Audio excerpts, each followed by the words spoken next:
Dapper Dave, thank you for the 100 man for Chase. Going to your points about Christianity losing out to other religions because of giving to the woke agenda, not properly defending themselves. What is your definition of turn the other cheek? Also, Christians giving into toxic femininity.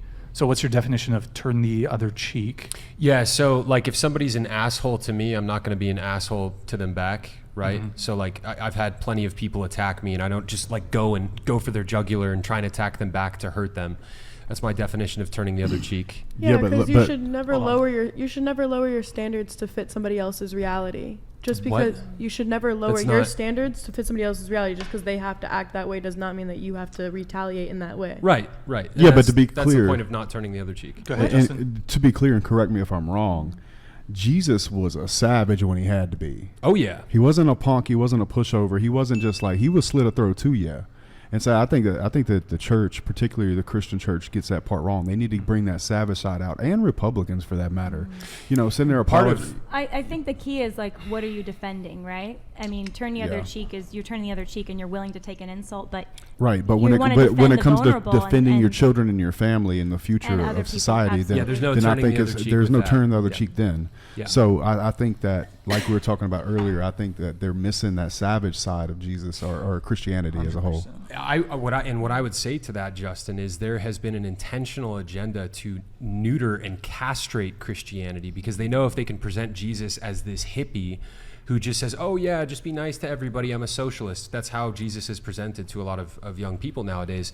They know that, you know, the Christian ethos that has kept the West together for the past 2,000 years, it's going to fall apart, which is what we're seeing tonight. We wouldn't want a toxic Jesus, would we? No, you know, the true Jesus is the man who's flipping tables and chasing the money changers out of the temple with whips, right? He's coming back and he's slaughtering the Antichrist and all of his armies, right? His father is Yahweh, who is, it says in Exodus, he is a God of war. And you look all throughout the Old Testament, God would frequently have his people just wreck other tribes, right? That is who God is. And it's not for the purpose of just violence for violence's sake, but oftentimes it was for the purpose of fighting evil, right? In the Catholic Church in the medieval ages, they had knights whose purpose was to defend the church, right? The true church has backbone, but it's been subverted, and that's why we're in the position we're in today. But I think the most beautiful example of sacrificial masculinity is Jesus Christ on the cross, actually, which is kind of this contradiction, right? Jesus is literally giving his life for other people and taking every insult out of love for the saving of other people. Not because he was a pussy, it was out of love. Absolutely. But I think that when you're so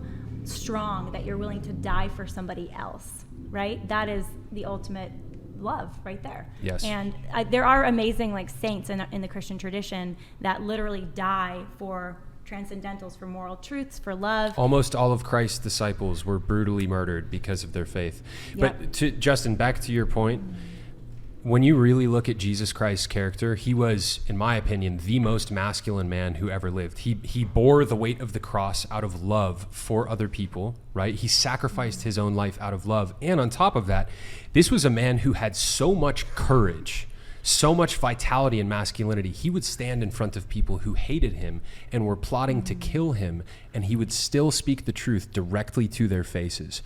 And then they eventually killed him for it. What is more masculine than a man who's willing to die for his ideals and isn't so much of a pussy that he'll cower away from death, but he leans into it, right? That's so masculine. He didn't wage war, though. He didn't go on a slaughtering rampage. He laid down his life out of love. Yeah. He did, but he will be waging war when he comes back. So it's just different when you're saying like, yeah, we're going to rate, like that's what we need to do. And it's like, but his very definition and demonstration was sacrificing himself out of love. He sacrificed himself out of love, but he also stood up for truth. All right, let's keep things going. But Justin, one thing you said last show that was really interesting, and I think you just mentioned something about cutting throats. Yeah. You said, what was it like? The definition of a man is someone that can slit a throat and hold a baby in the same day. I love that. Yeah, that's what a man is. I don't know that you have to slit a throat to be a man. But I think if it's necessary, if that polarity is necessary, then yes. Yeah. I think that that's what Christianity is missing right now. Being capable of being dangerous, but also Jesus ultimately didn't slit loving. any throats. I guess I would just push back a little bit because I think where your guys are going, I like where you're going in terms of I think the motivation, which is you want strong men to defend civilization, right?